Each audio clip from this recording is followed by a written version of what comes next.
Hi, welcome to the Spiritual Intelligence Podcast once again. My name is Daniel Martinez Stahl, and with me is Aurora, whose last name I am forgetting and it's not listed on her screen. I apologize, Aurora.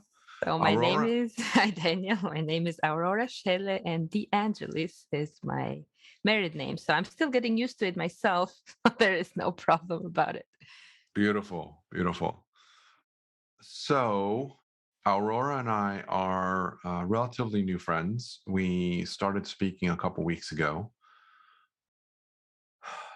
There's a lot going on here, guys. I just want to kind of catch you up really briefly. I apologize for the radio silence for the last few weeks. I've been in the process of moving homes. I was living in my sister's basement with my mother. My sister kicked us out of our house, so we needed to find our own place. And so my mother and I are now in our own apartment, and I'm dealing with all of the post move chaos, which is always a lot of fun. And I have a road to my right, and there's cars with loud exhausts that drive by every once in a while. I have a furnace on the other side of my bedroom wall, which, when it turns on, creates a low hum. Hopefully, I'll be able to edit these out, or at least the low hum will be able to edit out of the recording. But the cars driving by, not sure what I'll be able to do about that. So I was going to do this recording in the closet, literally. There's a closet that's behind two doors over there. Um, and I'm pointing for people in the video. For the audio people, I'm sorry, you can't really see what I'm pointing at. But I wanted to do this in the closet, but unfortunately, my Wi Fi isn't strong enough to get there, and my Ethernet cable doesn't seem to have a live feed, which I will need to figure out at a later date. And then my battery died, and Aurora has been patient with me throughout this whole process. So, without further ado, let me get started with this conversation for you guys with Aurora, and I will talk to you a little bit about how we met after she introduces herself. So, why don't you go ahead and just talk a little about yourself, and then I'll take it from there. Well, the first thing that came to mind is that um, we don't meet people by mistake, and we always meet them at the right timing. Well, before I say a bit more, what I mean by that is I'm Aurora. I'm 33 years old, and I have been doing hypnotherapy and energy work for the last 10 years. And one thing that we learn when we do this is that we always attract a type of person in our lives. And I am myself in transition, more spiritual than physically, even though also physically I moved 8 months ago. So it's fairly new from France to here. So I am from Albania originally. I lived there till I was 21. And then I spent the last 12 years in Paris, France, doing my studies and working, where I also got trained. As a hypnotherapist, but by Dolores Cannon, Michael Newton, so American school, and also French ones. But I practiced mostly Dolores's and Michael's teachings rather than traditional hypnotherapy for weight loss or to stop smoking or the what people usually think what hypnotherapy or hypnosis is like. And I just moved to Hawaii, United States, Honolulu, when I last August, where I also got married, and so now I'm in this whole new life. I also quit my job as a computer science engineer, and I'm doing now energy work full time. So that's another transition. And every person that I work with is also transitioning, either new classes or new career or new married or single life or like moving houses. Like every person, we're always in constant transitions, but it feels like right now I'm dealing with the bigger kind of transitions, those that don't happen in everyday life, or at least not at the same frequency. So yeah, that was just quickly a few words about me. Nice. And so, where do I want to begin? So, how Aurora and I met. And I know that I've mentioned this to you, you guys, in previous episodes, and I've also mentioned it in my newsletter for those of you that are on the podcast newsletter. I am in the process of organizing a virtual summit that is ideally going to launch May 5th, so 5/5. And I was introduced to Aurora as a potential speaker for that summit, Channeling Spirit Virtual Summit. And so I reached out to her. We had a wonderful conversation, and she agreed to be part of that little project. And I convinced her, granted, it didn't take very much of convincing, but I asked her, I invited her to be a speaker on my show, this spiritual intelligence podcast, as well as the virtual summit. So, for the next number of weeks, give or take, up until the launch of the virtual summit, I am going to be doing a lot of the interviews with the speakers of the summit itself. I'm also going to be doing a kind of a promotional period during April, and I will talk to you all about this later when the time comes. But that's how Aurora and I met, and a little bit of kind of a feeder or an appetizer of what's to come in the near future, which is very exciting. I cannot tell you how excited I am. I've met such amazing people, um, yourself being one of them. Oh, thank you. Yeah, so when I thank you for inviting me, and thanks to the people that made our connection possible. Um, I yeah, it's like when you're ready, things appear. so so it is like, yeah, I did not really see you in the closet. So when we were ready to record, it was also really funny because it stopped right in the beginning of the recording, not even like halfway through. And so it's because we are, I think, supposed to bring the light or part of it into the world. So how can you do that if we're not fully visible to other people to hear what we have to say, or to at least feel, the energy. So I think things will work out just fine. The people that are supposed to hear this will, and hopefully it will help somebody. Yeah, hopefully, fingers crossed. So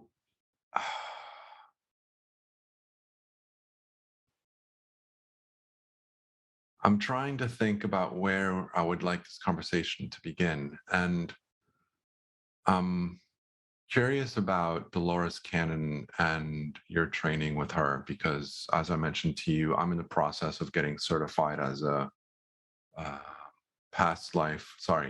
life between lives Michael Newton Institute practitioner. Mm-hmm. And I know that Dolores Cannon was kind of his contemporary. Yeah. And you hear about her work a lot through an acronym, which is, I always forget, HTTP. QHHT. QHHT. And it stands for Quantum Healing Hypnosis Technique. Right.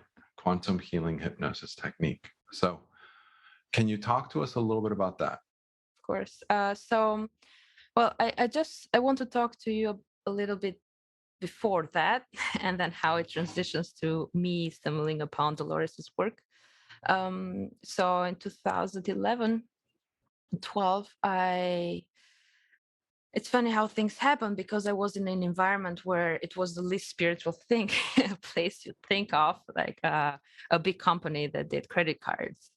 And then this person came to me, a colleague, and he was like, he almost sounded crazy. I did not think he was, but he himself was very like self-conscious about it. He was like, I want to tell you something, but I don't know how you'll take it. Said that I saw a big light coming from you, and I really want to give you this book. So up to that point, I was really born and raised atheist, with ties to Sufism religion, but not really anything religious per se. And I always believed in past lives, but not really investigating it more. So this guy gave me this book that wasn't actually anything related to hypnosis or past lives. It was from Elizabeth Kubler-Ross, which is a very famous physician that she deals with the 5 stages of grief. For example, she's the one that made it popular, and she deals with or dealt with people that were passing. So usually mental patients, and she recorded everything that they said during their passing. So a lot of them, even though they weren't technically under hypnosis, said a lot of things that hypnotherapists later discovered or published in their books. So I read her book. It kind of opened my eyes in very big time. Like I was completely, like, yeah, I knew all this, but now I feel that somebody, like, it's not just in my head. But it wasn't quite enough for me because she told also about like her previous past life experiences in a very simple way. But I always thought like what would happen between lives. And that, of course, she didn't know. She wasn't a hypnotherapist, or there was no way she could have investigated that. So I went into YouTube, like just seeing past life regressions of other people, or like people that remember their past lives. And then in the comment section, I see just simple comment that says, if you're interested in that, check out Michael Newton's books, Journey of Souls and Destiny of Souls. I Googled them and they were just free to read. They were the first link was a PDF to the Destiny of Souls book. So I read that before. I spent the entire weekend. I did not leave home, and I read both books, like, and was like, wow, that's what I want to do. Because also, as I mentioned before, I am an engineer, so I'm skeptic, or I was more than I'm now. So it's cool to read a book, but I also wanted to do that for myself.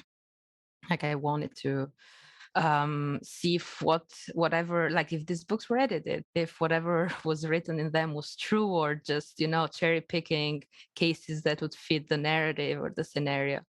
And so I wanted originally to do a Michael Newton's class, but uh, me at the time, so I was 22, I was living in Paris, I had not finished my school yet, and I was graduating as an engineer. So it wasn't really at all the profile that was required to do a training that was to have a few hours, like 200 hours. I think maybe things have changed now, as a practitioner, to had maybe a degree in psychology or something similar, and also to fly to San Francisco to do the class. That was way too much money for me at the time, like basically zero money as a student. And so I was like, okay, well, I'll read as much as I can, and then when time comes, I'm going to do that. And meanwhile, Dolores' Canyon trainings comes along, which required none of those things, which could have been done online, which it was at a price that was very affordable for me, because at the time, the euro was much stronger than dollar. So it was basically half price with a conversion. And that I could do in parallel of me going to work. So I studied like every night for until 3 a.m. like to take the exams, but that was like completely passion, because I just wanted to use this as a tool for myself and for my family and friends. I never really thought I would do it a career. It was more like really for my own interest, to verify that whatever I read in the book was true. Like if I took a random person and hypnotized them, would they be saying the same things that I read in the books? That was my only questions. Like I wanted single-handedly to prove that to myself. And it was that led to many other trainings later, and also to just clients popping out of nowhere, like people that so I started talking to people at work, saying, oh, I'm doing this really cool training. And they would be like, oh, can I be your guinea pig? Like, it's so interesting. And I had like so many people that wanted to be hypnotized by me. Whereas I knew people that had taken the training and that never went any further than that. Like they tried to hypnotize their family members, didn't work out, and just left it at that. So I felt like a nudge to keep going, to press forward.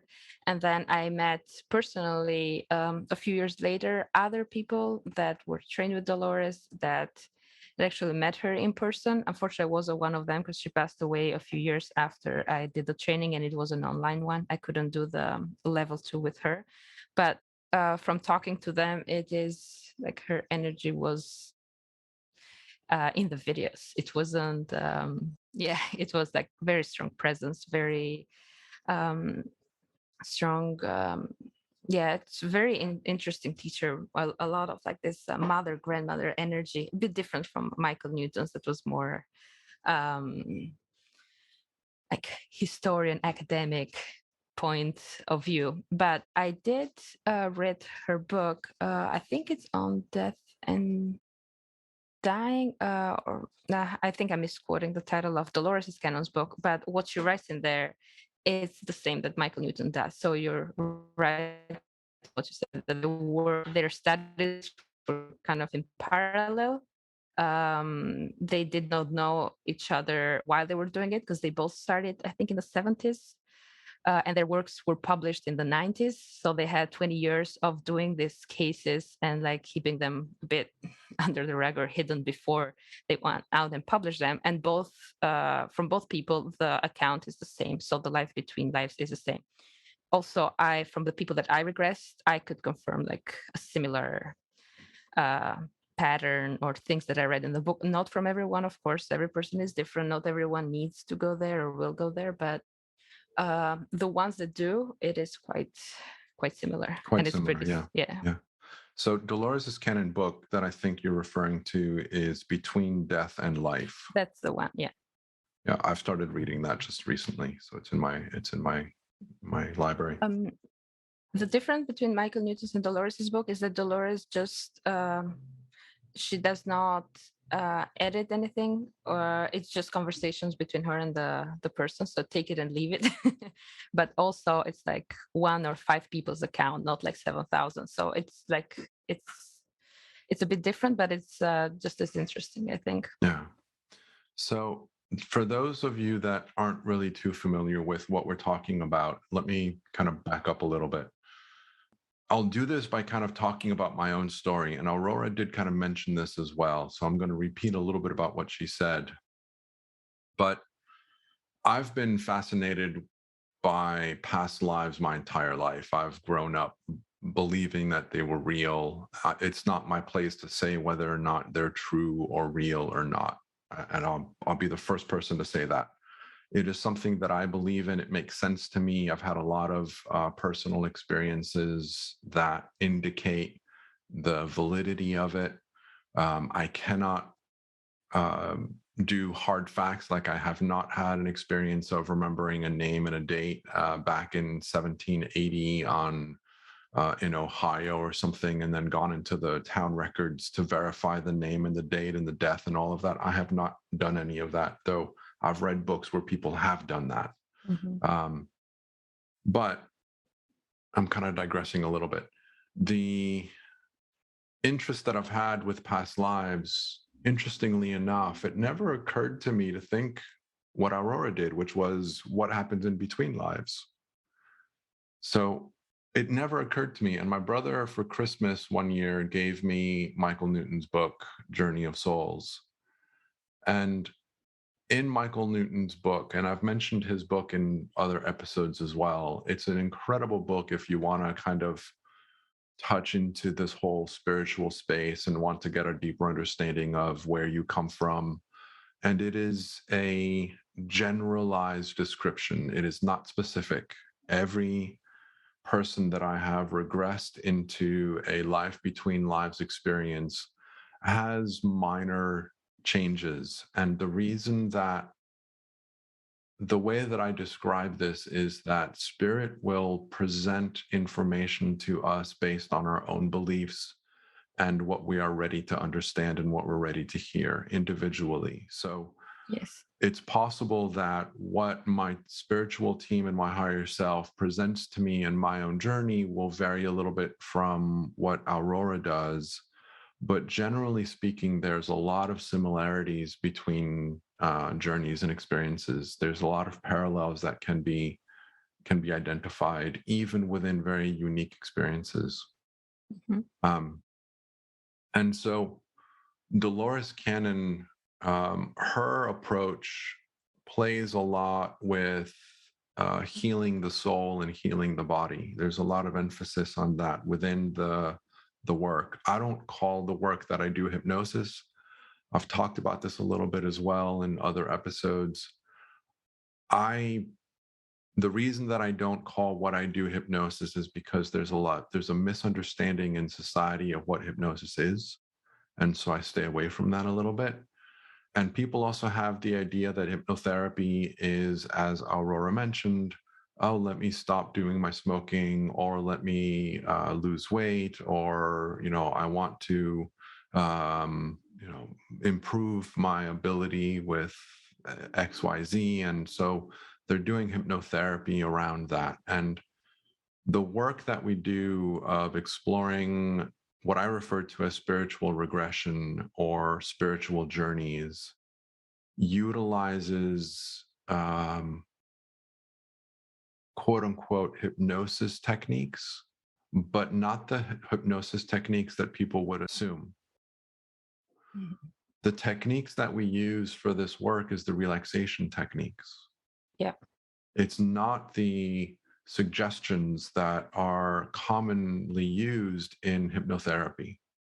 So I do everything in my power to not provide suggestions for the client. I will make recommendations. I will invite them to relax. I will invite them to consider certain things. At the very end of my session, I do have a couple little suggestions that I've added in to help them integrate after the session. But for the most part, what I do can be more easily described as a guided meditation. That's exactly also how I explain hypnosis to people, especially for those that are more wary of it, that already have a preconception about what hypnosis is or how you lose control and a person like possesses you and then like makes you like sound like a chicken, which that happens, but that's called stage hypnosis. Like I've been to one of those shows and it's not what we do. Exactly what we do is to relax, because hypnosis is a natural state. We naturally go into hypnosis when, at least deep hypnosis, at least twice a day, when we go to sleep and when we wake up. It's that phase when you don't know if you're still dreaming or if you're awake. That is the natural progression into hypnosis. So it's just being very deeply relaxed, or what corresponds to brain waves is a theta wave. I can talk a bit more about it later, if people will be interested in that. But so it is a natural state. It's nothing that you don't already do by yourself, like when you're reading a book or when you're watching a movie and you don't know when time passes, like every time alteration, or when you're in the zone. It's like, well, where was my mind, what happened? That is also hypnosis. There are various stages to relaxation and what to hypnosis is, and our goal to experience the past lives or more distant memories when we were children is to go into a deeper state of hypnosis, the one that we naturally again go to when we go to sleep.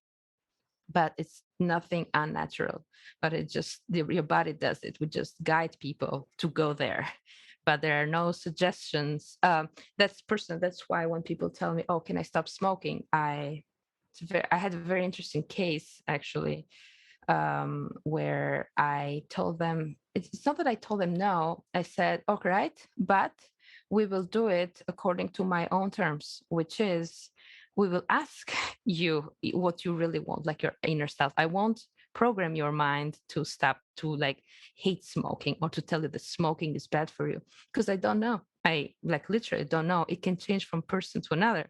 And so when I ask this person, like, would you like to stop smoking under hypnosis? Because everybody says yes if they're like conscious and alert. They said no. They said that this person in this point of time needed smoking because she was without friends. So actually, smoking helped her relax. So if I would suggest her to stop smoking immediately, she might it might make her even more psychological damage that smoking itself would make for her lungs, for example. And to me, that opened my eyes. It's like, I'm really no one to tell you what's best for you. You know what is best for you. So my goal is to make you go there. So you can hear by your own self what you think it is best for you. Yeah, I love that, and I'm very much in line with that. The thing that I wanted to mention, kind of piggybacking on something you said, and I lost it, so that's okay. Sorry. No, it happens. So let's talk a little bit about spirit. Mm-hmm. What's your own journey with spirit? What's my own journey with spirit? Have you talked about this in previous podcasts? So I'm fairly transparent about my progress with the listeners of this podcast. So I have spoken about the fact that I'm learning how to channel. I have spoken about the spiritual journeys that I help facilitate. God, it's still kind of nagging at me. There's something about hypnosis. Anyway, it'll come to me if it's important. What's interesting with spirit is I am, and I think I might have mentioned this, but I am very intellectual, very logical, very analytical, very much in my head. And a lot of the spiritual work that we do, the invitation is for us to go into our heart, for us to go into our body, to connect with that aspect of ourselves, as opposed to being up in the head. Mm-hmm. Being up in the head, that's what I wanted to talk about, and this leads into it. The misperception about being up in the head is that it prevents you from going where you need to go. And though there is some truth in that, it's not as black and white as people make it out to be. And this is something that I'm learning. During one of my own Life Between Lives sessions, my spirit team was talking to me about how I chose this body because of its propensity for an intellectual understanding of things. Mm-hmm. And part of the reason that I needed to develop and deepen the intellectual side of managing and relating with life, and kind of, I wouldn't say dismissing, but kind of shutting down a little bit the emotional side of life, was so that I could deepen this analytical aspect. Now I'm in a process, and I have been probably for the last year or so, of opening myself up more to the emotional connection to myself, to my being, to my experience of life. But I'm doing it through an analytical, intellectual process. Mm-hmm. And part of what I am supposed to do, and I put that in quotes, supposed to do, is help people understand that the intellect isn't the enemy. Yes. And a lot of people in our work, in our field, will constantly, and I'm not saying everybody does, but I know a lot of people do, will constantly talk about conscious interference being a problem. Yeah, or how ego is bad, or ego is bad. Exactly. I've heard that recently. I was like, no. Yeah. And so there's so part of what I am interested in doing is helping to normalize this whole spiritual journey process. And part of normalizing it is recognizing that we have an analytical aspect of our being, and we have an emotional aspect of our being, and one doesn't need to be better or stronger than the other. No. They can both Exactly. work together, they can both collaborate together. And a lot of the spiritual journey will, like I say, innocently will downplay the ego, the human experience, the intellect, the analysis, the quote unquote conscious interference, which Mhm. is a term that I hear a lot in Michael Newton's team. Um, Well, I can tell you at least for certainty on my case, but I've heard it from other hypnotherapists as well, that in the last 3 years, so um, Dolores would talk and Michael would talk the same thing, that there are like three types of clients.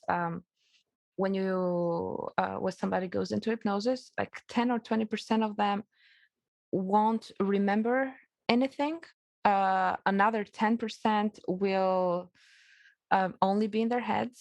So it will be like harder for them to get relaxed and to go into deep hypnosis stages. But like 70% would be half and half, like half awake, like still like taking a backside, basically remembering what they said, but also not interfering, or maybe interfering a little bit.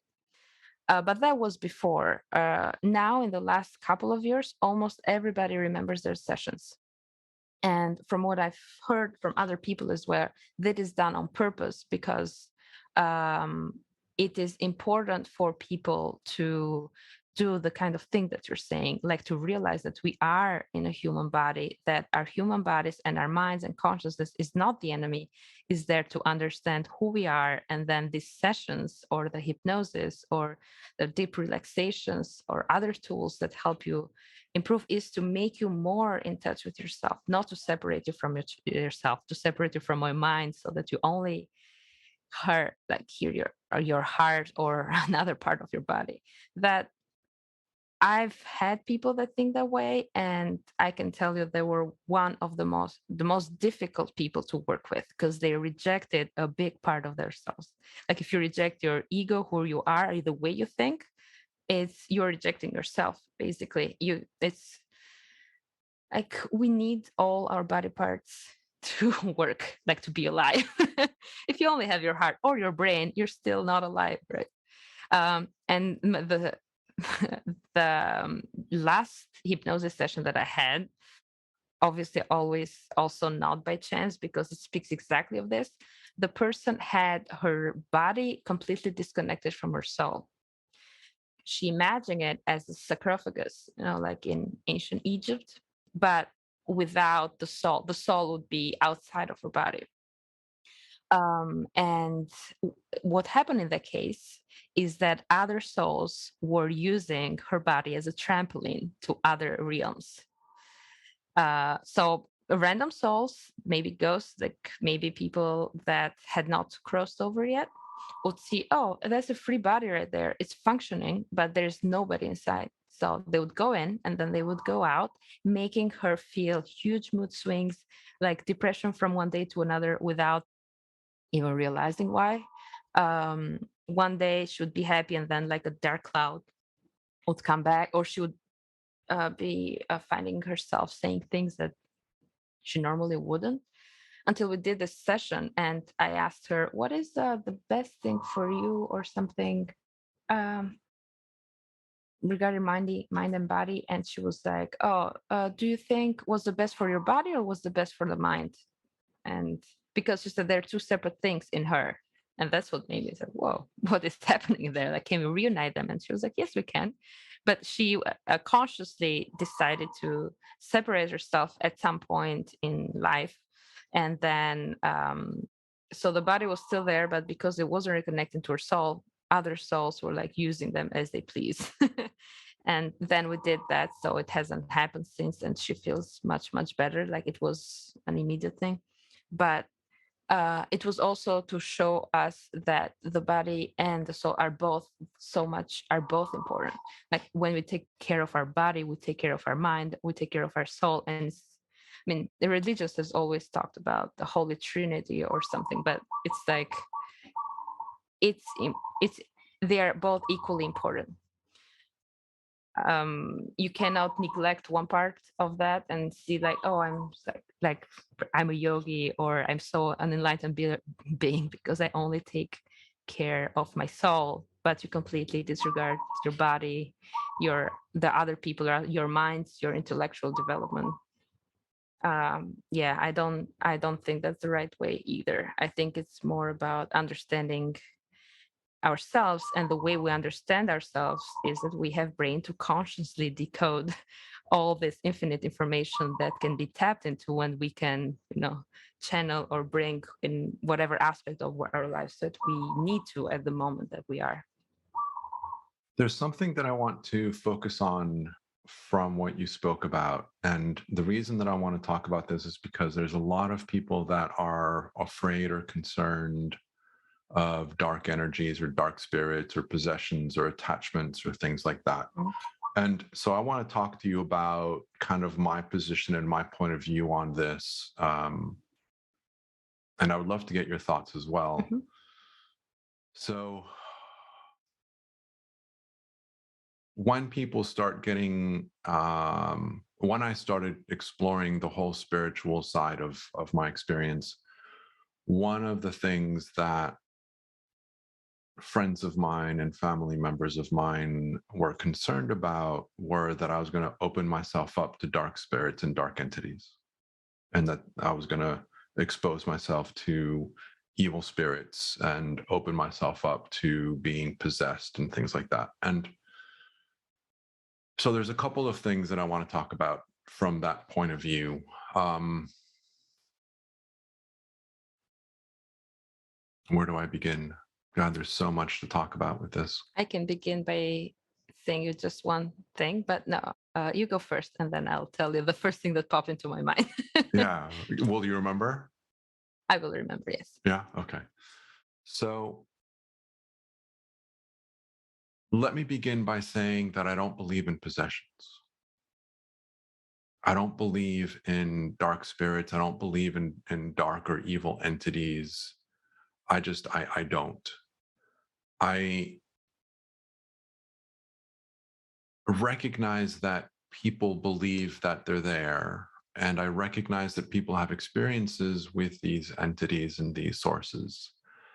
And the way that spirit has described it to me through the different people that I listen to is that, and this is Sarah Landon, and I've mentioned her before, Sarah Landon and the Council. The Council talks beautifully about this in a number of different sessions that I've heard them speak about.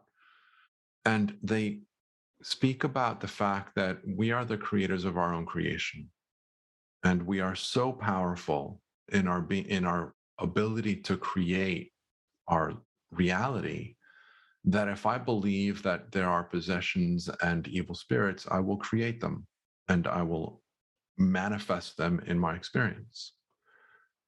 So when I talk about the fact that I don't believe that they're real, I don't believe that they're real not because other people don't experience them, but because I don't believe that they're real in my reality. Mm-hmm. My reality is focused around light. My reality is focused around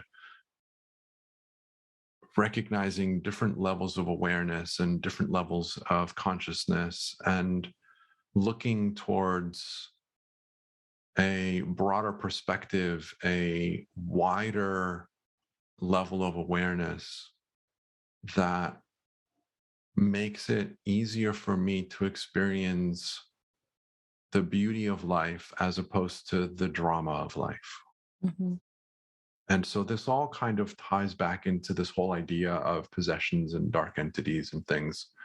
And let me reiterate, if you want to believe that the real, chances are that you will find experiences that will show you their validity. So I'm not saying that they don't exist. They just don't exist in my reality. Yeah. Now, the other thing that I want to mention, which is also equally important, is, and there's two things that are kind of connected.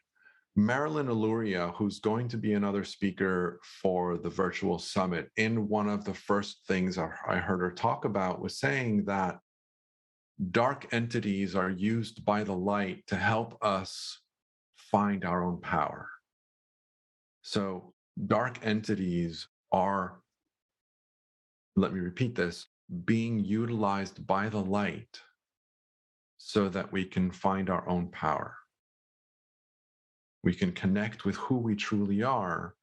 We can become empowered within our own energy, our own spiritual understanding, our own energetic body, so that these quote unquote dark entities have no power around us. Yeah. And so they're utilized as a tool to basically challenge us and to force us into connecting with a deeper truth of who we are so that we can quote unquote protect ourselves from them. And so I thought that was really an interesting perspective and an interesting point of view. And then the third thing that I want to mention, which is related to this, came from Jamie Butler, who was channeling Maitland at the time. And Maitland was talking about how these quote unquote possessions, more often than not, this is something that your soul has chosen for some reason. It's part of your agreement, it's part of your contract, it's part of the experience Yeah. that you spoke about ahead of time. And it might even be an agreement with the soul that is quote unquote possessing you for their experience. And so these are all, it's not for us to say that these are good or bad or that they should be removed or that they should be taken away. It's like exactly to your point is going in deeper and asking the questions of the higher self and saying, hey, is this in alignment with what it is that you're looking for? Is Mhm. this in alignment with what you want?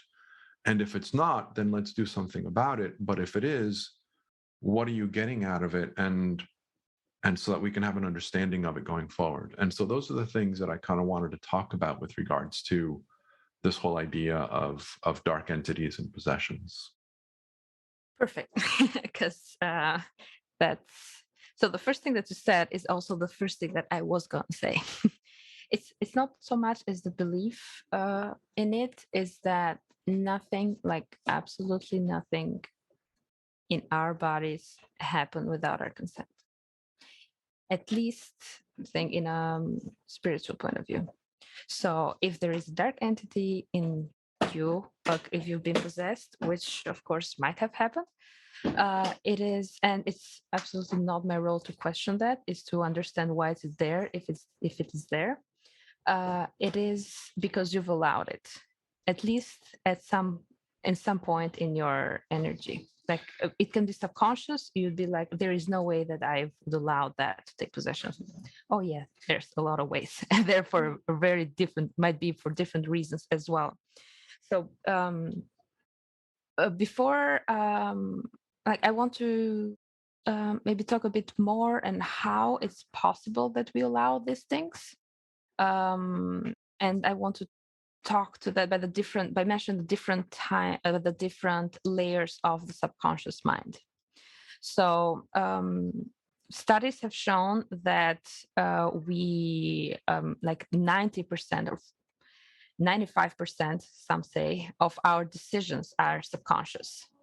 So basically we have so if you're gonna like choose what to eat, we're not like consciously gonna choose every single time. For example, like a basic choice.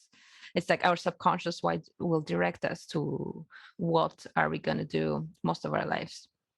um, but the thing that we don't talk about enough is that there may be different layers of subconscious. Like some of the beliefs are created by ourselves in this lifetime, like our experiences that we had as children. Because as children, up to the age of 8 years old, we're always in this theta state. So the brain is just absorbs all the information around us. So whatever happens to us does have a huge impact earlier in life rather than later experiences, but also a lot of beliefs come from parents and grandparents. A lot of beliefs come from the collective consciousness and past lives, and then there's also the soul memories. So some beliefs come also from our soul. That being said, from my cases of possessions, or what you call possessions, I never call them possessions because I also don't believe that you can be possessed, but I believe that you can have like foreign or darker energy in yourself, in your aura, in your even your body, as I was mentioning before. Like you can have other souls kind of possessing you, but it's not really. It's more like leaving your house open and without the keys, and like a homeless person walks in, but there's nobody there because you're not there, and like you did not close the house. So it's basically open for everyone that does not have a house. Kind of that's the possession I'm talking about. Um, Most of those cases are actually from yourself or from say your grandmother, like people that you know, and they're not even that they can be darker than you, but they're not like evil and want to kill you, like kind of dark. It's more like I don't know where the light is. Like I died 100 years ago and I'm so attached to this house. Like, can you show me the light? Oh, I see a light coming from your body. Can I go inside you? And can you show me the light? So you allow it because, for example, you think it's your grandmother, or you think there is no harm in that. Like you allow it subconsciously. This conversation is not happening in your conscious mind, so it's easy to say yes if you're not conscious about it. And yes, I also agree that when we don't feel well, let's say when we are depressed or when we go to a sadness period or for longer periods of time, if we surround ourselves with people that are also feeling us down, we are more prone because our energy will match lower frequencies. So we are more prone to attract similar energies in order to help ourselves by helping them and vice versa. Um, I think what was your second point? So the first one is that you don't believe, and yeah, that's what I mentioned. That oh yeah, you do create your own reality, and it is mostly through your subconscious mind. So if you don't believe it, it won't happen. But yeah, people will say, well, what about? I mean, I don't believe it, and then it happened. Like, what's the deal with that? So it might be for your soul evolution as well, or something like on a previous agreement before coming here, and we find it mostly into sick children or like a challenge in that we haven't um, thought about. Because yeah, I know about Jamie Butler that she was the medium or channeler for Eliza Metis. I don't know how her family name pronounced, and her channeling her son. And yeah, in those cases, I think that it is exactly like we go through that because of our previous things that we agreed to in order to evolve more into this life or to bring something forward or to experience this life in a certain way.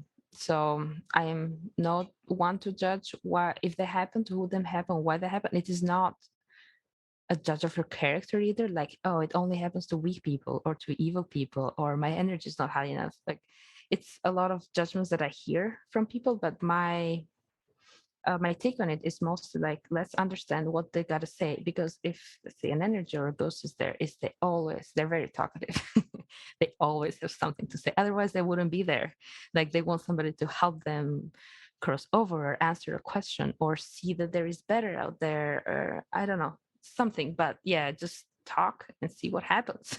Basically what we're doing, like it's most likely a misunderstanding and comprehension or they got attached to the biggest light they saw, and they welcome them in. And then they don't know how to get away from that. But sometimes they're just as confused as we are, as the person is. And sometimes it's also themselves hunting, I'm using the word hunting, but it's more like a past life of yours that came back to this life so that you can help them cross over. And I've had that 3 times. Oh, a fourth time is us as hypnotherapists. Sometimes, if we don't pay attention or we're like too eager to help, we would do it for our clients. Like if they have an entity, we put it on us so that then we can help them channel them. But I mean, I don't do that. But I had a client that uh, had a bunch of sessions. She didn't pay attention, and she had like this entity attached to her from one of her clients. Um, I always say to check your beliefs regarding to that, and the beliefs might be the helicopter, and that is on point with what I'm about to say, because the belief might be that I am I know how to do this better. Like I am better than you. Like you couldn't cross it, but I can. So it might be like a hidden, like above you, like a helicopter. I'm monitoring everything that's going in here. And in my practice, what I want to, like my main focus is to make everybody realize their potential and how to like take free reign, like full possession, since we're going to use the word, of your own self in all areas of your life. And I can guide you, but I won't do the work for you, or for, like, I can only do the work for myself. There's a big part of, it sounds like you and I have very similar approaches. A big part of what I want to do is I want to help people empower themselves. Yeah. That's a big part of the work that I do. The other day I was having a conversation with friends of mine that are getting certified with Michael Newton along with me, and they don't like the term facilitator. They prefer hypnotherapist because it implies training, it implies a process, it implies experience, it implies a bunch of things that they feel facilitator doesn't. And I tend to prefer the term facilitator, like I said, for reasons that I mentioned earlier, because I don't want to associate with hypnosis. I don't want to associate with hypnotherapy. I talk about how spiritual journeys are transformative and they're incredibly powerful and they're healing, but it doesn't happen as a result of a suggestion that I embed into your unconscious or that you want me to embed into your unconscious. The work happens because of your personal experience connecting with who you are as a soul, connecting, remembering what it means to be immortal, remembering what it means to be energy, and feeling that through a firsthand experience changes your physical experience of life. It adapts to, it adjusts how you perceive and relate to your human experience. And in addition to that, it's an energetic experience where allowing yourself to go into deep states of relaxation and connecting with your spiritual self makes it possible for your higher self and your spiritual team to feed you information that you innocently resist when you're more caught up in the human drama. Yeah. Yeah. And that those downloads, as people talk about, happen quite often, at least in my examples with the people that I've worked with, happen quite often when we are in these deep states of relaxation and we are connecting with our higher self and our spiritual team. It gives them an opportunity to teach us not only through words, but also to teach us energetically. And so there's a lot of things that happen through that. But most importantly, it's you are the one that is creating the experience. You are the one that is having the experience. You are the one that is interpreting the experience. Yeah. You're the actor, director, screenplayer, everything you want in your life. Yeah, exactly. Exactly. Everything. My role is just to help you get there. My role is to help you get the most out of the experience by asking questions to help you dig deeper into the experience as an observer. Yeah. Something happened that didn't make sense. Let's probe on that a little bit more. Let's go there. Let's explore that. And I want to understand how this relates to your current life. How is this influencing you today? Why is this important for you to remember? I want those connections to be made. So I will ask questions around that, both of yourself and your team. So that's the reason that I like using the term facilitator, because I'm facilitating the process. Yeah. I am assisting you to connect with your higher self and your team. I am creating a space where it makes that easier to take place. And so, you put yourself in the same level as the person in front of you, so they feel more at ease. Oh, very much so. Yeah. Every time that I start talking about hypnosis, the first thing that I do is like deconstruct what hypnosis means for most people. Like let me tell you what you think you know, and let me tell you what it is. Because I do use the term hypnosis, but what I've noticed is that people are more open if they don't know that. So it's like it's a new concept. They're more open to understanding what there is rather than, oh, there is this old concept that you know, but let me tell you how you know it wrong and let me rephrase it for you. It's actually just guided meditation. Everybody does it. Yeah, yeah. I like using the term trance states. So Trans states, huh? when we go into deep states of relaxation, we go into a trance state, and we go into trance states all the time. And you gave the same examples that I give. When you're reading a book and you start flipping the pages and you don't realize you're flipping pages, Yeah. you're in a trance state. Yeah. You're in an altered state of awareness. Exactly. That is what it is, an altered state of awareness. Yeah. And we go into them all the time, all day long. You're watching TV, you're watching a movie, you're reading a book, you're cooking, you're focusing on work, you're driving, you're in a conversation with somebody, and you start picturing what they're saying, and you start going into a story of what they're sharing with you. That's a trance state. Every time you say, oh, where did the time go? Yeah, exactly. And so it's a very normal process. Now, one thing that I did want to mention earlier on, and I kind of, the timing wasn't quite right, given that we're kind of back on the subject of hypnosis.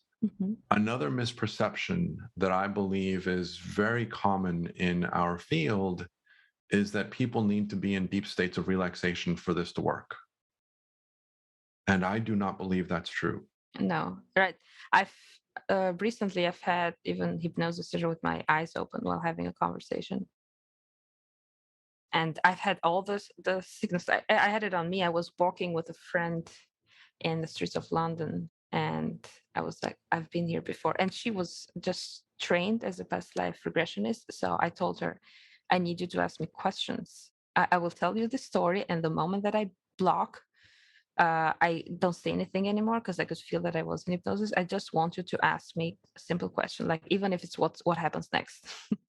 And then we were sitting on the stairs of the dome, and I was telling her how I could see how I was there in the 1600s, when before the big fire of London. I had no idea that there was a big fire in London in those years, but apparently there was, and it destroyed like half of London. And I was telling her the whole story, and then I was crying, and then she asked me, like she regressed me right there while my eyes were open, while we were walking and talking. She was like, what happened when you were 8, like in that lifetime? And I was telling how I was a little boy and blah blah blah. And and more people do that. Even even when I start talking about hypnosis, they're like, oh, you're hypnotizing me. Yeah, because my voice goes there. But I'm not hypnotizing you. You are allowing yourself to be hypnotized. It's always on you. People cannot do anything if you don't agree to that. Free will, number one lesson in everything. in my opinion, it's like you're allowing it, and maybe you're allowing it because you need it, because you know that it's safe, because you know you can relax when I'm saying something. Because if you're accepting it, it's because it's okay for you to do so. Like I will never purposely introduce anyone to anything because even something that might work for me might not work for you. Like only you know what's best for you. I agree. And one of the things that I'm learning more and more is, and you mentioned this in your own work, it's not my place to judge. It's not my place to say something is right or wrong. And it doesn't matter what it is. It doesn't matter what people have done or what issues they're facing or what problems they think exist. It's not my place to judge whether it's right or wrong. And belief system is gosh, that's an area that I have struggled with, and I've mentioned this in my podcast as well. Struggling with my beliefs in terms of, I believe something is the right way to do it, and it might be the right way to do it for me, but it just doesn't resonate with other people. We all have beliefs. This is unavoidable, and it's rightfully so, because we need them to function in our lives. Our brain needs to believe in things. Our goal is to make you think if what you're believing now is helping you or not. That's as simple as that. And if it's not helping you anymore, because it did help you in the past, since it's there, because your subconscious is always there to help you, uh, then what do we change it with? Like, what is the new belief that will improve your life? It's very simple. Like, the reasons are, you can come with the same belief, and the reason that it was created is like as different as there are people, and even more so. And you can have contradictory beliefs, like one that comes from your grandmother and one that comes from yourself in this life, or like, and they like battle all the time, which one will. Yeah, we can have contradictory beliefs, and that might work fine for some people, might not work for others, and that's great. Like, that's, yeah, there is no place to judge. Like, it is what it is. That's my new mantra. It is what it is. But the question to ask is like, yeah, are you happy? Do you wanna, and if not, in which area of your life do you want improvement? And why you're not making it for yourself? And let's go and dig in and see like what holds this belief system in place. Why was it put there in the first place? Why is it stopping you from reaching what you want? Maybe like some people want to be millionaires or like super super rich, and then when you tell them to imagine that, what does it feel like for you? um, there are a lot of fears that come up, like with visibility. Oh, if I want to be visible, but if I'm visible, they're going to come and kill me, because I had this witch hunt past life, like when for my visibility I was killed, and so it goes down in your memory cells, and then you still believe that visibility is the one who's going to harm you, for as an example. Or like being a millionaire will put you at risk, and it's better to be safe than to make your dream come true. It could be so many beliefs, and yeah, our goal is just for you to be relaxed enough so that you can go and see what holds them in place. Where were they created? Why? And how are they helping you now? Because they are, even though you believe that they're working against you. You bring up a very interesting point, which leads me to answer your question that you asked me earlier a little bit more. My spiritual journey and my connection with spirit, what does that mean? And kind of where am I with that? Mm-hmm. I am a big fan of anything that points me in the direction of the fact that I already know everything I need. Anything that points me in the direction of recognizing that all of the information that I am looking for, all of the problems that I'm looking to resolve, all of the answers that I am seeking about myself, about life, about whatever, can be found within myself. And let me talk about that a little bit. Really hard for me to recognize, but the direction that I'm really attracted towards is a direction that I'm hearing from Sarah Landon and the council. I'm hearing it from Renee and Anthony, who are also going to be speakers on my virtual summit. They've been channeling Mary Magdalene and Yeshua, which is another name for Jesus. Mm-hmm. They've been channeling those energies quite a lot recently, and the message that comes through,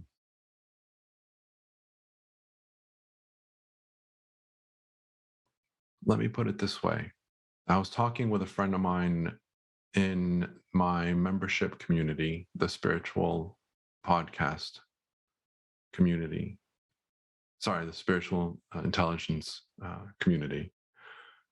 I was having a conversation with him, and I was sharing with him that the only limitation we have, and this is physically, emotionally, mentally, spiritually, the only limitation we have is whatever we believe. Our Yep. beliefs Yeah. create the only limitation. And let me speak to that a little bit more and a little bit differently. Yeshua Mary Magdalene, the council through Sarah Landon, will repeatedly talk about how we are divine energy. We are God. We are source energy. Yeah. And if I am source energy, there is nothing that I can't do. Yeah, I believe that too. I was using the example with my friend that Abraham Hicks, who's another channeler that people are very familiar with, Esther Hicks channels follow those too. Abraham, who is a collective of entities that speak through the voice of, or kind of the position of, the identity of Abraham. And so they're referred to as Abraham Hicks. And I'm on their daily quote newsletter thing. And one of the things that Abraham Hicks shared the other day, this was a few weeks ago now, maybe a couple months ago, was that there's nothing that we can't do and that we're only limited by our beliefs. And then the person that they were speaking to said, if that were true, then why can't people grow back limbs? And Abraham Hicks said, the only reason people can't grow back limbs is because they believe they can't. Yeah. Well, actually, we can. We can grow cartilage. We can grow things subconsciously inside our body. I I, I was listening to this guy because I sprained my ankle, and then my husband was listening to this guy called the knees over toes guy that is doing the things that people say that they're not supposed to do, like put your knees over toes, and that actually helps you a lot. Like it made him dunk, it cured his knee problems and everything. So yeah, and he was saying that yeah, it is possible to restore everything in the point that it was, just if you let your body do your thing.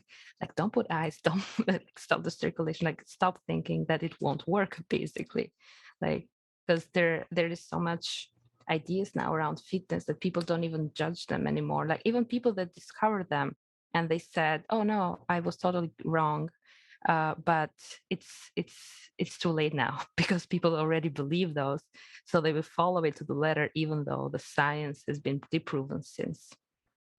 And he was saying that we can grow cartilage, we can grow the liver grows back after liver transplants, that there are organ specific organs that or our nose and ears don't stop growing.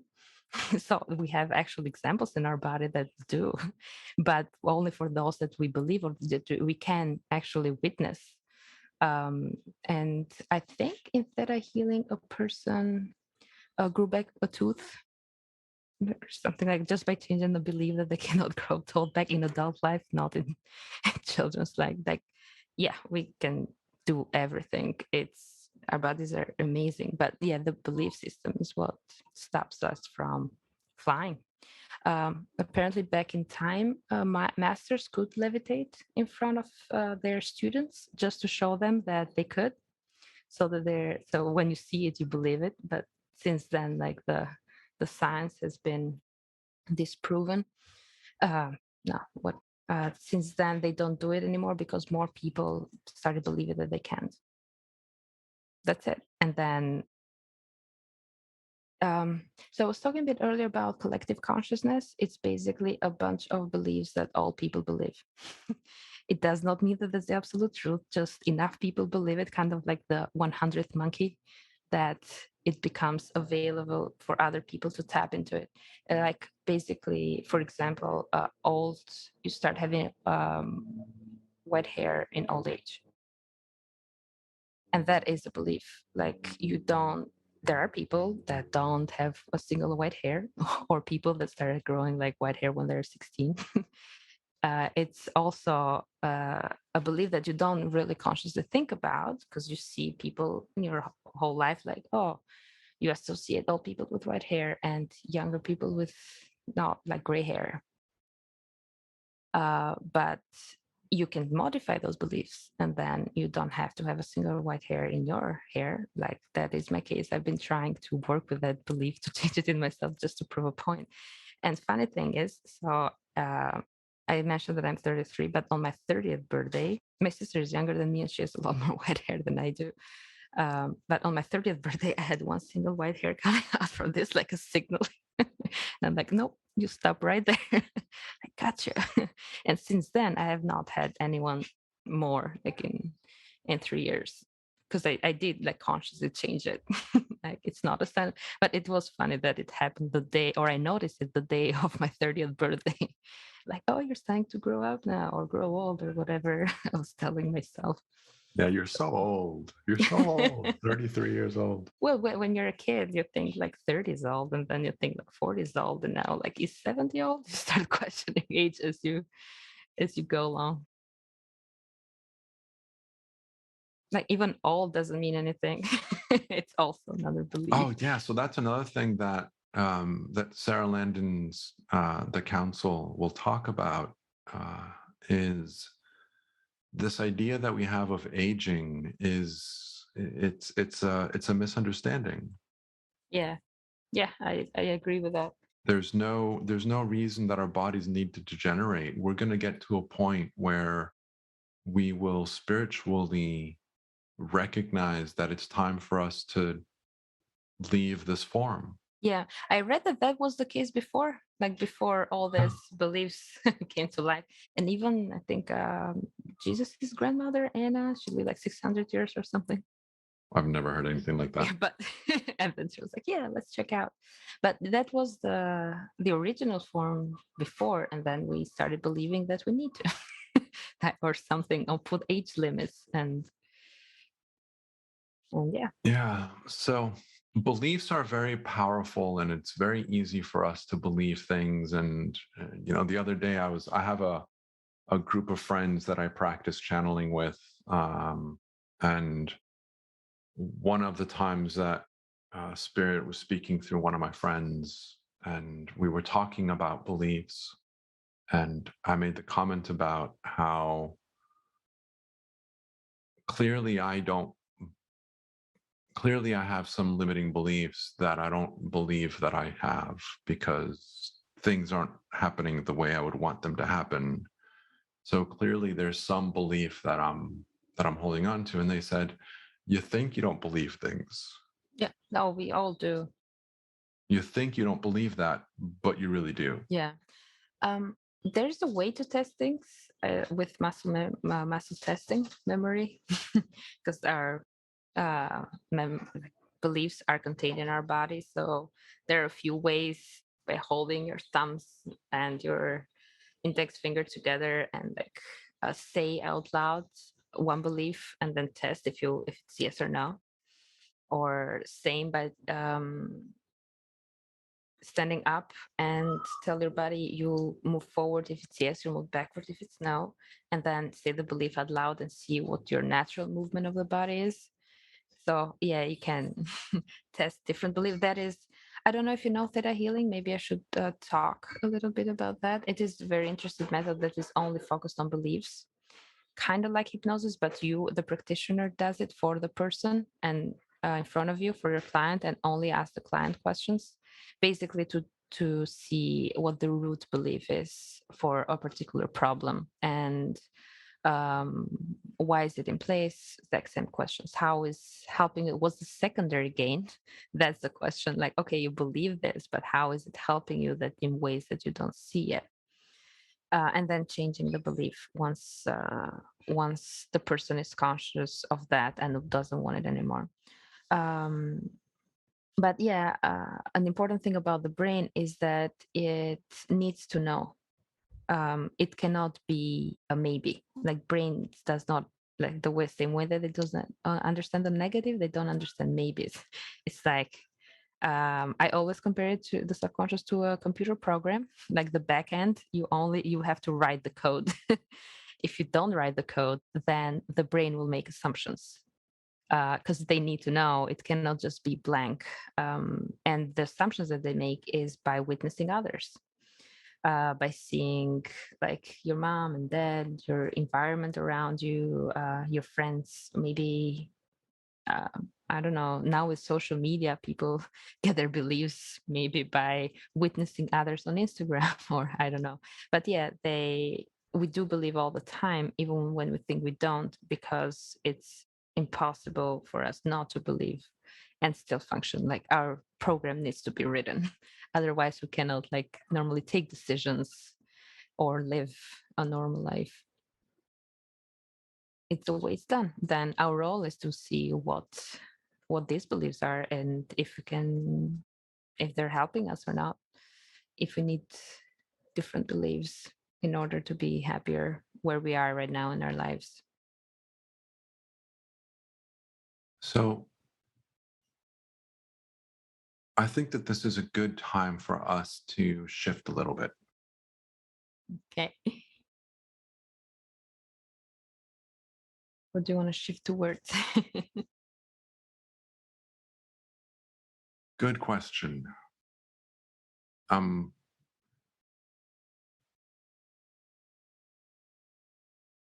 just kind of sitting quietly and seeing if something pops in my mind.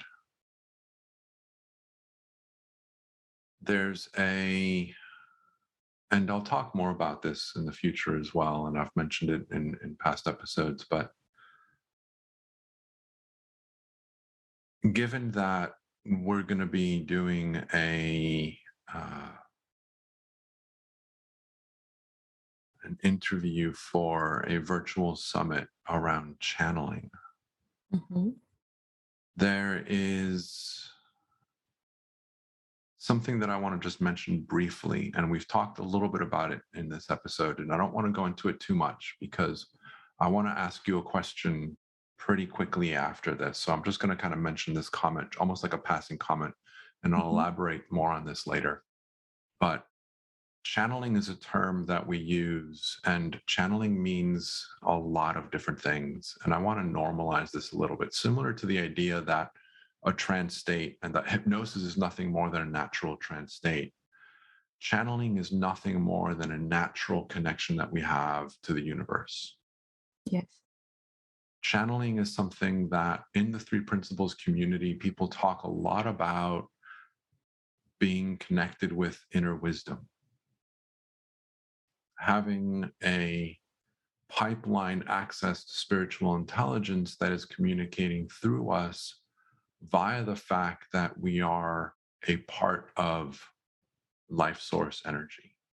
And they don't use those words, but Yeah. Paraphrase. kind of paraphrasing it.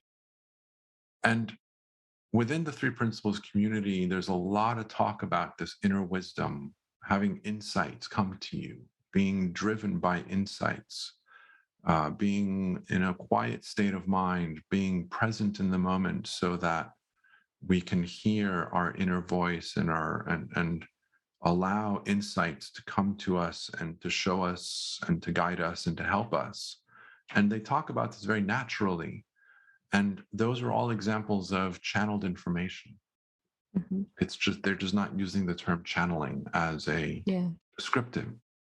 So our inner wisdom, our inner voice, our inner guide, our connection to our higher self are all examples of channeling. Yeah.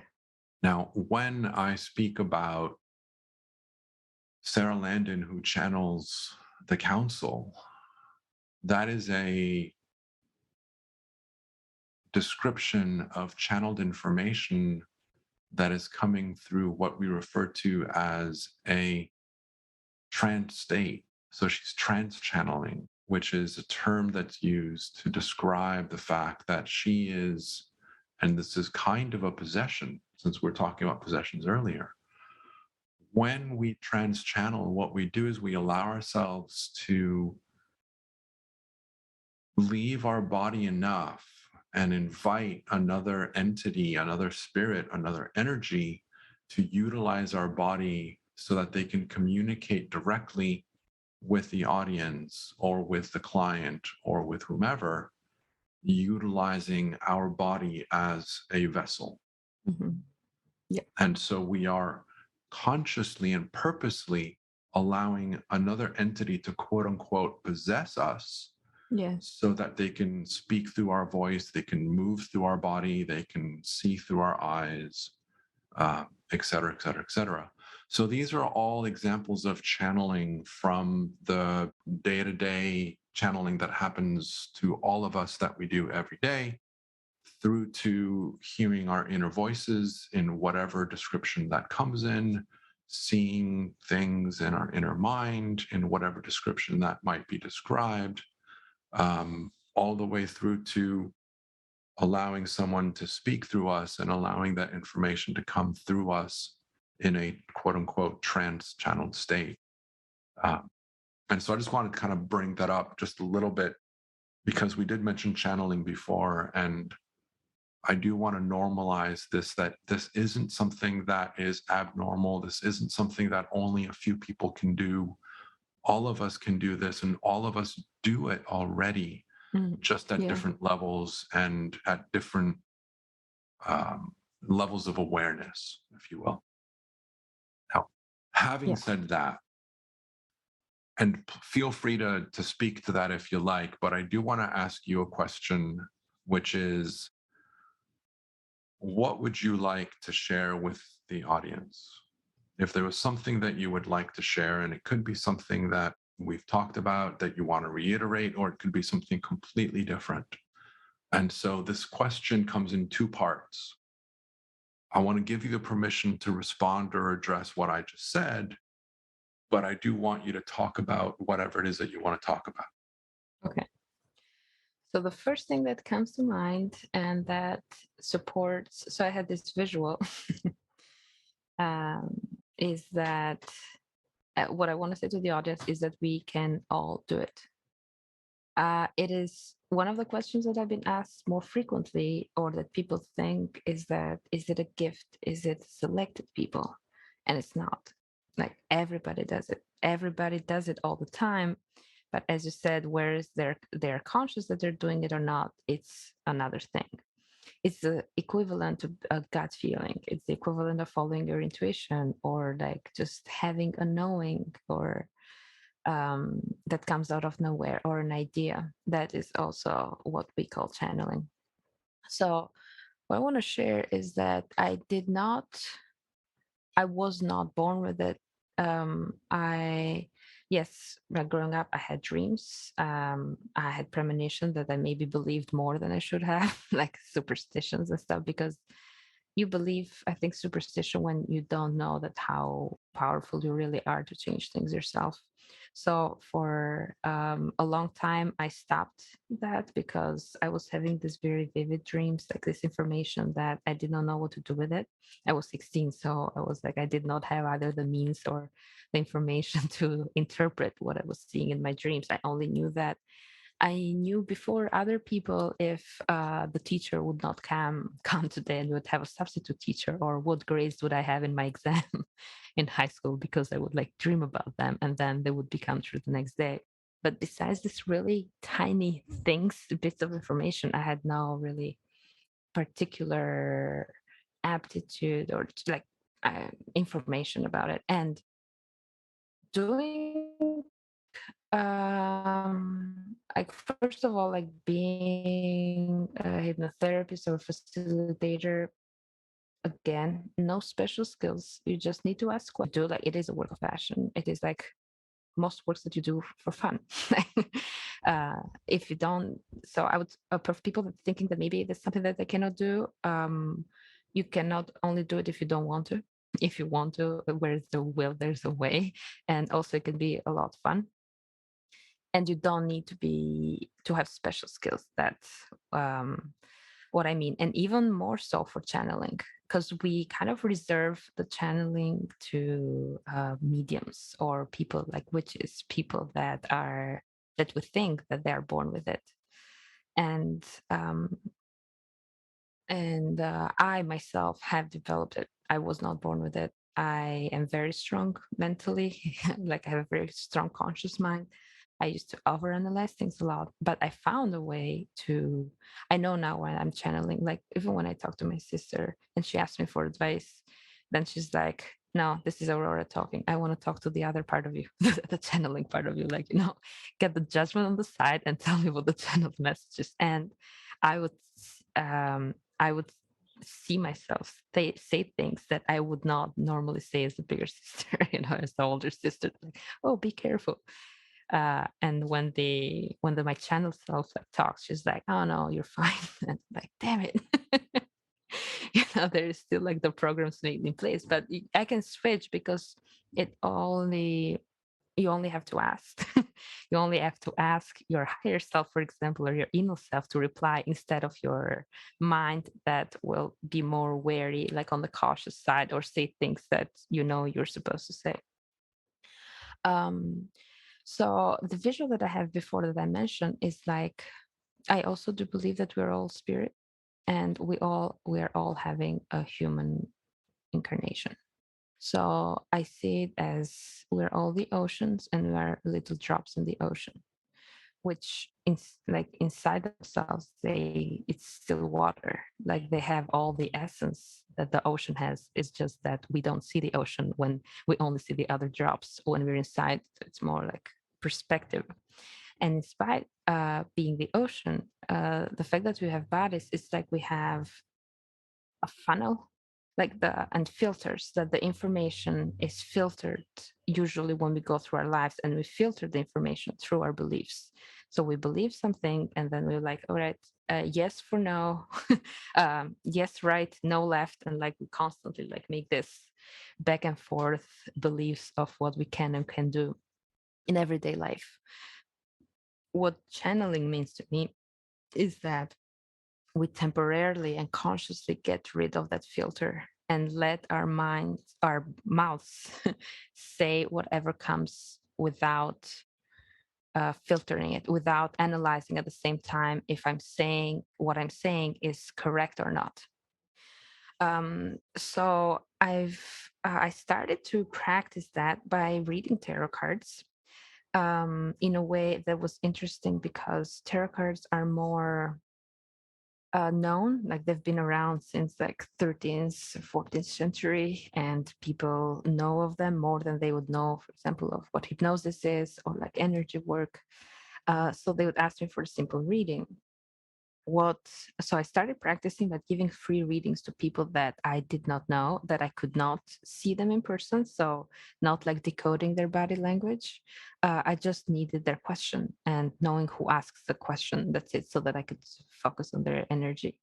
And then the answers that I would give were very on point.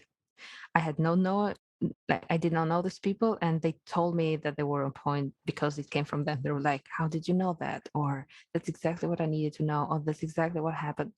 And that made me kind of have more confidence in myself to do it more and more. And the more I did it, the less I was. So my goal was to not think of it consciously, like to just say what comes, and I could feel in my body, like I would be very energized, especially, yeah, maybe in your heart area or like your gut feeling. But my words would start coming out of my mouth without me having time to process what I was saying. So usually what I did that was just put the audio, read the question, put the audio on, and just saying, this is happening. Like maybe draw a card just to see what my starting point would be. The card would represent the question, maybe like the beginning of the answer, and then it would be kind of like telling a story. What surprised me is that I knew what I was doing, because it was the same feeling that I have in hypnosis. We also auto hypnotize ourselves when we're facilitating someone else. It makes, I do at least, but I think we all do subconsciously. So our mind is more focused, and we can also channel the questions that we're going to ask the person in front of us. So it will be more pertinent for them, like more interesting. So I kind of put myself in that state, just getting rid of my judgment towards the question or the person. And it did help that I did not know them. So they just kind of validate that what I was doing was working somehow. Like it was serving me as much as it was serving them. So yeah, I think that was. If do you have any questions about it? This was about the first part of your two-part question, the first answer, and then I want to talk about something else, unrelated but kind of related to this. Go for it. So the second thing that seems kind of unrelated, but that I see more and more is that I'm going to talk about this self-love class that I'm preparing with Marcella McMahon. Also, she has a page called MDS MDS-institute.com, the MDS Institute, and also Michael Newton. Trainee and gives class on hypnotherapy, but it's not the part that I wanted. It's just to talk about. It's more where you can find the thing that I'm going to talk about. The class is called More Self Love, and the reason I'm mentioning it is that I see that for most people that is the biggest problem, like not loving yourself enough, or like when you judge other people, they judge themselves even more, because we are basically the only person on the planet that we know better than anyone else. I recently had the question asked, why are we more tolerant with other people than we are with ourselves? Like, why it's easier to like someone else that we like ourselves, or to love someone else before we love ourselves? And I think the answer to that is because we know all our darkest secrets. We know our failures. We know ourselves more than we know like a person that is outside of us. So it's easier that this love goes through others before it reaches us. But also, we can only accept love as much as we are ready to, or as we love ourselves. So I think one of the purpose of my purposes in life, along with discovering your own power, is also to make love yourself a bit more. If we can increase the dose, maybe we can increase more information that goes through. Maybe we can be a bit more tolerant with ourselves, like not beat ourselves so hard, and a bit maybe less judgmental and more open to living a better, a happier life. And when we're happier, the people around us are happier, and it's kind of like a ripple effect that goes on and kind of hopefully makes the world a little bit of a better place. So I do believe that it starts with us, and I think that just focusing maybe on bringing a bit more love into your life will bring more of things that you want in other areas of your life, like more money, more success, more being who you are. Just basically like more of you, more more happiness in general. Beautiful. So I will definitely share the link for information on that in the description of the episode. Thank you. And since we're here, there is also, I can, so we were thinking with Marcella to like heavily discount it. So basically it's 21 days, and I'll give the coupon online for people who follow. If they want to take the course, it would be like $1 a day. So basically like $21 for the 21 days. And it's 2121 love, LOVE, for the coupon to put in the website. Normally the class is 118 $118, so it would be only 21 for the listener to this podcast. Beautiful. Yeah, I'll definitely include that in the description of the episode. So click through the link in the description to the spiritualintelligencepodcast.com website, which can also be accessed via sqpodcast.com.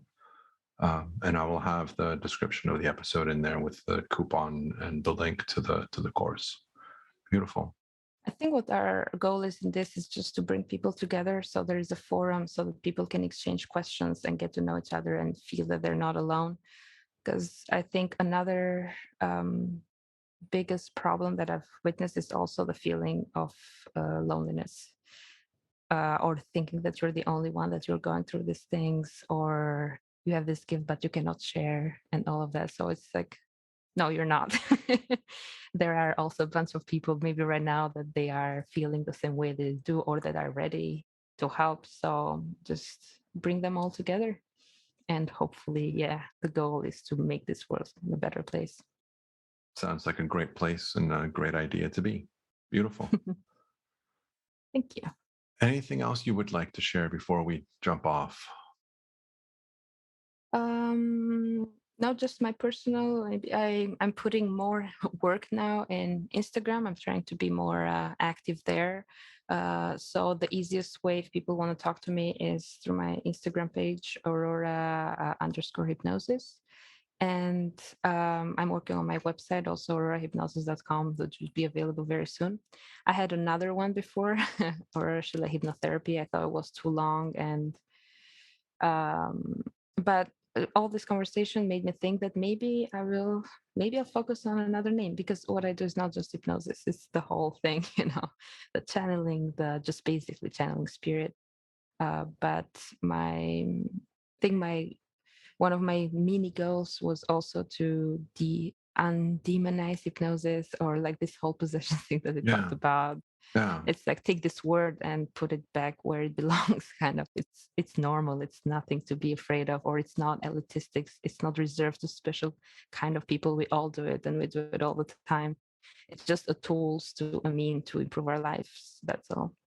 So yeah, feel free to contact me or send me a message to my Instagram page, and I'll be sure to reply. Beautiful. And in there, I usually reply questions about I have specific days, other tarot cards, hypnosis, theta healing, you name it. Yeah, whatever you want, I'm available and free to answer all your questions. Sounds like a great way to connect. So thank you so much for being part of this experience. I look forward to continuing our conversations in the future. Me too. Thank you for having me. And there's something else that, no, sorry. Again, I was just waiting to see if there was some question that was wanting to be asked, and I think it will be later on in others.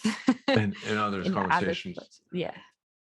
So, Aurora, thank you so much for being part of this show. It's been an honor to have you here. Same here. Thank you very much for having me. It's my pleasure. Absolutely. It's been a lot of fun. And I will definitely talk to you shortly. And then we will continue our conversation on the channeling side of things. Sounds good. All right. I'll talk to you soon. Great. Yeah. Okay. Bye-bye. Bye-bye.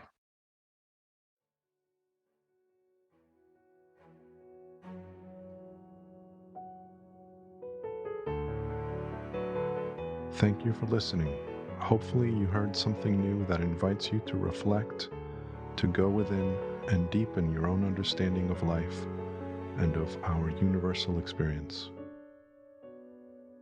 If you enjoyed this conversation, please follow the podcast series on your favorite listening app and share this episode with others that you feel would enjoy it as well.